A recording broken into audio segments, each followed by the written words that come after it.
Hey, this is Tyler. I'm the offsite project manager for Russell Tree Experts. One of our big projects going on right now is with Mountain Home National Cemetery doing a variety of tree maintenance activities ranging from tree removals, tree pruning, static cabling, and brace rod installations. The goal is to preserve as many trees as possible and to only remove trees that pose a safety risk or hazard, as there are a beautiful diverse range of old mature trees.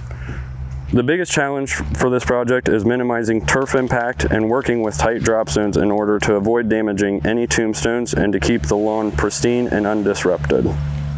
The cemetery is still public and open the entire time for both visits and services, so we're being respectful by choosing the best trees, areas of the cemetery, and time of the day that will not disturb anyone's time and personal space.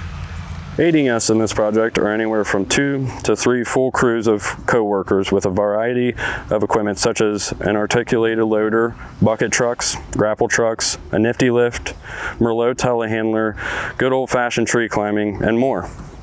This project will take us about 2 months to complete and covers a span of 96 acres and easily hundreds of trees. We are privileged and honored that Mountain Home National Cemetery entrusted us to take excellent care of their trees. I'd like to give a shout out to my fellow crewmates for working on this project and completing it efficiently and safely.